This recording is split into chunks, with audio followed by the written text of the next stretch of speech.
اللهم صل على سيدنا محمد وعلى آل سيدنا محمد وبارك وسلم.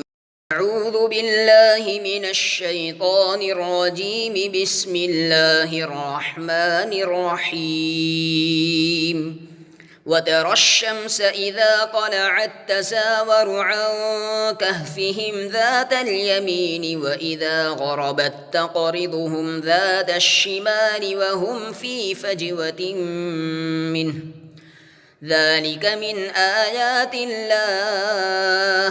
من يهد الله فهو المهتد ومن يضلل فلن تجد له وليا مرشدا. وتحسبهم أيقاظا وهم رقود ونقلبهم ذات اليمين وذات الشمال وكلبهم باسط ذراعيه بالوصيد. لو اطلعت عليهم لوليت منهم فرارا ولملئت منهم رعبا. صدق اللہ العظیم. سورۃ الکہف کی یہ 2 آیتیں آپ کے سامنے تلاوت کی. ان آیات کی تفسیر کا خلاصہ سن لیجئے. اور مخاطب وہ غار ایسی وضع پر واقع ہوا ہے کہ جب دھوپ نکلتی ہے تو تو اس کو دیکھے گا کہ وہ غار سے داہنی جانب کو بچی رہتی ہے، یعنی غار کے دروازے سے داہنی طرف الگ کو رہتی ہے، اور جب وہ چھپتی ہے تو غار کے بائیں طرف ہٹی رہتی ہے، یعنی اس وقت بھی غار کے اندر دھوپ نہیں جاتی تاکہ ان کو دھوپ کی تپش سے تکلیف نہ پہنچے. اور وہ لوگ اس غار کے ایک فراخ موقع میں تھے، یعنی ایسے غاروں میں جو عادتاً کہیں تنگ کہیں کشادہ ہوتے ہیں، تو وہ اس غار کے ایسے موقع پر تھے جو کشادہ تھا تاکہ ہوا بھی پہنچے اور جگہ کی تنگی سے جی بھی نہ گھبرائے. یہ اللہ تعالیٰ کی نشانیوں میں سے ہے کہ اسباب ظاہری کے خلاف ان کے لیے آرام کا سامان مہیا کر دیا. پس معلوم ہوا کہ جس کو اللہ ہدایت دے وہی ہدایت پاتا ہے، اور جس کو وہ گمراہ کر دیں تو آپ اس کے لیے کوئی مددگار راہ بتانے والا نہ پائیں گے. غار کی جو ہیئت بتلائی گئی ہے کہ اس میں نہ طلوع کے وقت صبح کو دھوپ اندر جاتی نہ شام کو غروب کے وقت. یہ اس صورت میں ہو سکتا ہے جب کہ غار شمال رویا یا جنوب رویا ہو، یعنی نارتھ یا ساؤتھ کی طرف منہ ہو، کیونکہ داہنی بائیں جانب غار میں داخل ہونے والے کی مراد ہوں تو غار شمال رویا ہوگا، اور داہنی بائیں جانب غار سے نکلنے والے کی مراد ہوں تو غار جنوب رویا ہوگا. اور اے مخاطب، تو اگر اس وقت جب کہ وہ غار میں گئے اور ہم نے ان پر نیند مسلط کر دی ان کو دیکھتا تو ان کو جاگتا ہوا خیال کرتا، حالانکہ وہ سوتے تھے، کیونکہ اللہ کی قدرت نے ان کو نیند کے آثار و علامت سے محفوظ رکھا تھا، جیسے سانس کا تغیر، بدن کا ڈھیلا پن. آنکھیں اگر بند بھی ہوں تو سونے کی یقینی علامت نہیں. اور اس نیند کے زمانے دراز میں ہم ان کو کبھی داہنی طرف اور کبھی بائیں طرف کروٹ دے دیتے تھے، اور اس حالت میں ان کا کتا جو کسی وجہ سے ان کے ساتھ آ گیا تھا غار کی دہلیز پر اپنے دونوں ہاتھ پھیلائے ہوئے بیٹھا تھا، اور ان کے رعب و جلال خدا داد کی یہ حالت تھی کہ اگر اے مخاطب تو ان کو جھانک کر دیکھتا تو ان سے پیٹھ پھیر کر بھاگ کھڑا ہوتا اور تیرے اندر ان کی دہشت سما جاتی. اس آیت میں خطاب عام مخاطبین کو ہے. اس سے حضرت صلی اللہ علیہ وسلم کا مرعوب ہونا لازم نہیں آتا، اور یہ تمام سامان حق تعالیٰ نے ان لوگوں کی حفاظت کے لیے جمع کر دیے تھے، کیونکہ جاگتے ہوئے آدمی پر حملہ کرنا آسان نہیں ہوتا، اور نیند کے طویل زمانے میں کروٹیں نہ بدلی جائیں تو مٹی ایک کروٹ کو کھا لیتی، اور غار کے دروازے پر کتے کا بیٹھنا بھی سامان حفاظت ہونا ظاہر ہے. ان آیات کے تحت اس کے معارف اور مسائل بھی سن لیجئے۔ ان آیتوں میں حق تعالیٰ نے اصحاب کہف کے 3 حال بتلائے ہیں، اور تینوں عجیب ہیں جو ان حضرات کی کرامت سے بطور خرق عادت ظاہر ہوئے۔ اول، زمانہ دراز تک مسلسل نیند کا مسلط ہونا اور اس میں بغیر کسی غذا وغیرہ کے زندہ رہنا سب سے بڑی کرامت اور خرق عادت ہے۔ اس کی تفصیل تو اگلی آیات میں آئے گی۔ یہاں اس طویل نیند کی حالت میں ان کا ایک حال تو یہ بتلایا ہے کہ اللہ تعالیٰ نے ان کو غار کے اندر اس طرح محفوظ رکھا تھا کہ صبح شام دھوپ ان کے قریب سے گزرتی مگر غار کے اندر ان کے جسموں پر نہ پڑتی تھی۔ قریب سے گزرنے کے فوائد زندگی کے آثار کا قیام، ہوا اور سردی گرمی کا اعتدال وغیرہ تھے، اور ان کے جسموں پر دھوپ نہ پڑنے سے جسموں کی اور ان کے لباس کی حفاظت بھی تھی۔ دھوپ کے ان کے اوپر نہ پڑنے کی یہ صورت غار کی کسی خاص وضع کی بنا پر بھی ہو سکتی ہے کہ اس کا دروازہ جنوب یا شمال میں ایسی وضع پر ہو کہ دھوپ طبعی اور عادی طور پر اس کے اندر نہ پہنچے۔ ابن قتیبہ رحمۃ اللہ علیہ نے اس کی وضع خاص متعین کرنے کے لیے یہ تکلف کیا کہ ریاضی کے اصول و قواعد کی روح سے اس جگہ کا طول بلد، عرض بلد اور غار کا رخ متعین کیا، اور اس کے بالمقابل زجاج نے کہا کہ دھوپ کا ان سے الگ رہنا کسی وضع اور ہیئت کی بنا پر نہیں بلکہ ان کی کرامت سے بطور خرق عادت تھا۔ اور اس آیت کے آخر میں جو یہ ارشاد ہے ذالک من آیات اللہ، یہ بھی بظاہر اسی پر دلالت کرتا ہے کہ دھوپ سے حفاظت کا یہ سامان غار کی کسی خاص وضع اور ہیئت کا نتیجہ نہیں تھا بلکہ اللہ تعالیٰ کی قدرت کاملہ کی ایک نشانی تھی۔ اور صاف بات یہ ہے کہ اللہ تعالیٰ نے ان کے لیے ایسا سامان مہیا فرما دیا تھا کہ دھوپ ان کے جسموں پر نہ پڑے، خواہ یہ سامان غار کی خاص ہیئت اور وضع کے ذریعے ہو، یا کوئی بادل وغیرہ دھوپ کے وقت حائل کر دیا جاتا ہو، یا براہ راست آفتاب کی شعاعوں کو ان سے بطور خرق عادت کے ہٹا دیا جاتا ہو۔ آیت میں یہ سب احتمالات ہیں، کسی ایک کو متعین کرنے پر زور دینے کی ضرورت نہیں۔ دوسرا حال یہ بتلایا ہے کہ اصحاب کہف پر اتنے زمانے دراز تک نیند مسلط کر دینے کے باوجود ان کے اجسام پر نیند کے آثار نہ تھے، بلکہ ایسی حالت تھی کہ ان کو دیکھنے والا یہ محسوس کرے کہ وہ جاگ رہے ہیں۔ عام مفسرین نے فرمایا کہ ان کی آنکھیں کھلی ہوئی تھیں، بدن میں ڈھیلا پن جو نیند سے ہوتا ہے وہ نہیں تھا، سانس میں تغیر جو سونے والوں کے ہو جاتا ہے وہ نہیں تھا۔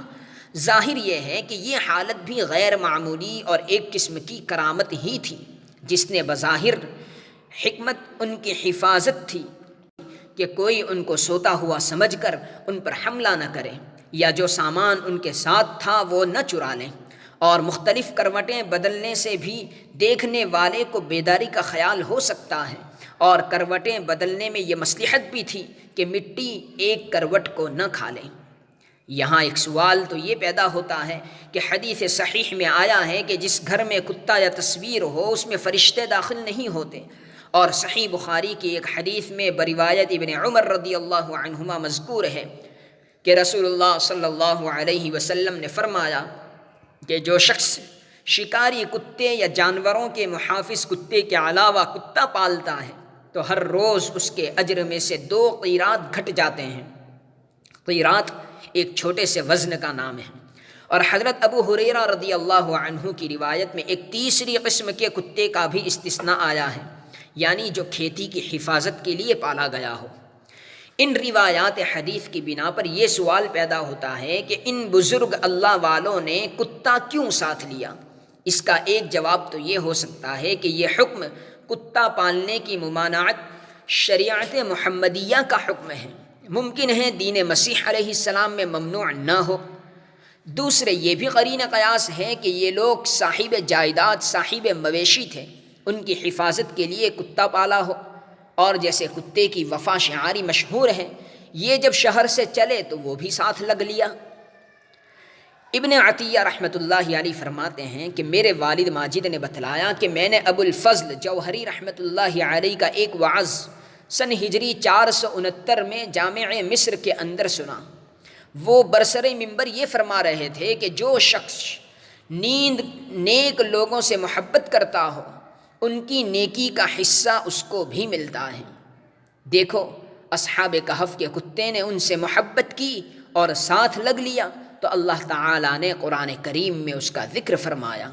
قرطبی رحمۃ اللہ علیہ نے اپنی تفسیر میں ابن عطیہ رحمۃ اللہ علیہ کی روایت نقل کرنے کے بعد فرمایا کہ جب ایک کتا صلحاء اور اولیاء کی صحبت سے یہ مقام پا سکتا ہے تو آپ قیاس کر لیں کہ مؤمنین موحدین جو اولیاء اللہ اور صالحین سے محبت رکھیں ان کا مقام کتنا بلند ہوگا۔ بلکہ اس واقعے میں ان مسلمانوں کے لیے تسلی اور بشارت ہے جو اپنے اعمال میں کوتاہ ہیں مگر رسول اللہ صلی اللہ علیہ وسلم سے محبت پوری رکھتے ہیں۔ صحیح بخاری میں بروایت انس رضی اللہ عنہ مذکور ہے کہ میں اور رسول اللہ صلی اللہ علیہ وسلم ایک روز مسجد سے نکل رہے تھے۔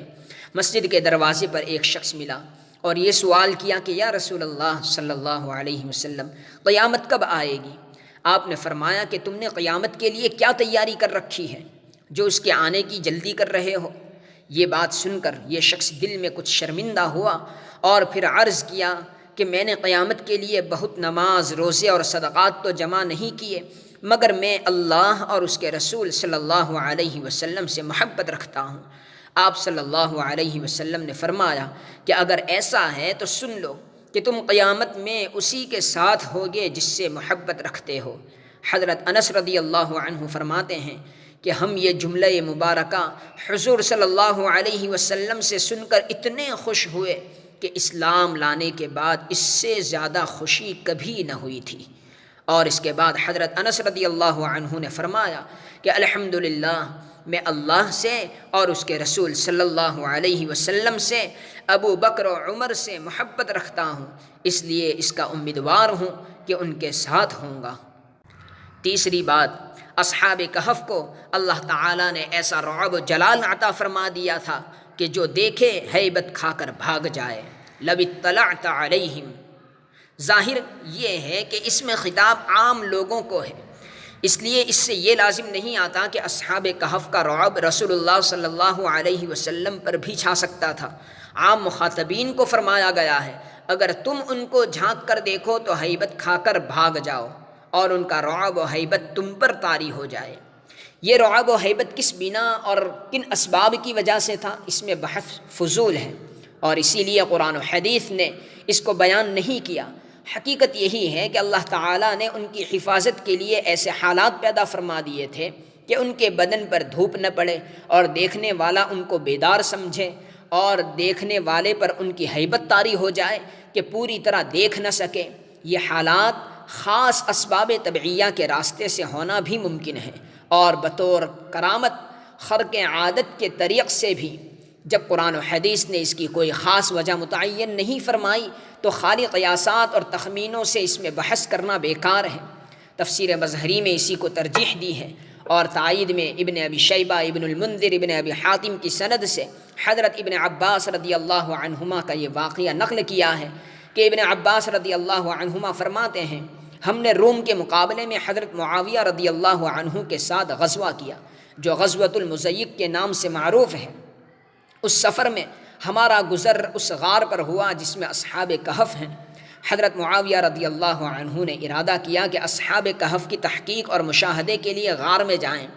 ابن عباس رضی اللہ عنہما نے منع کیا اور کہا کہ اللہ تعالیٰ نے آپ سے بڑی اور بہتر ہستی یعنی رسول اللہ صلی اللہ علیہ وسلم کو ان کے مشاہدے سے منع کر دیا ہے، اور یہی آیت پڑھی لو اطلعت علیہم۔ اس سے معلوم ہوا کہ حضرت ابن عباس رضی اللہ عنہما کے نزدیک لو اطلعت کا خطاب نبی کریم صلی اللہ علیہ وسلم کو تھا، مگر حضرت معاویہ رضی اللہ عنہ نے ابن عباس رضی اللہ عنہما کی رائے کو قبول نہیں کیا۔ غالباً وجہ یہ ہوگی کہ انہوں نے آیت کا مخاطب حضرت صلی اللہ علیہ وسلم کے بجائے عام مخاطبین کو قرار دیا ہوگا، یا یہ کہ یہ حالت قرآن نے اس وقت کی بیان کی ہے جس وقت اصحاب کہف زندہ تھے اور سو رہے تھے۔ اب ان کی وفات کو عرصہ ہو چکا ہے، ضروری نہیں کہ اب بھی وہی رعب و ہیبت کی کیفیت موجود ہو۔ بہرحال حضرت معاویہ رضی اللہ عنہ نے ابن عباس رضی اللہ عنہما کی بات قبول نہ کی اور چند آدمیوں کو تحقیق و مشاہدے کے لیے بھیج دیا۔ جب یہ لوگ غار میں داخل ہوئے تو اللہ تعالیٰ نے ان پر ایک سخت گرم ہوا بھیج دی جس کی وجہ سے یہ کچھ نہ دیکھ سکے۔ سبحان اللہ و بحمدہ سبحان اللہ العظیم۔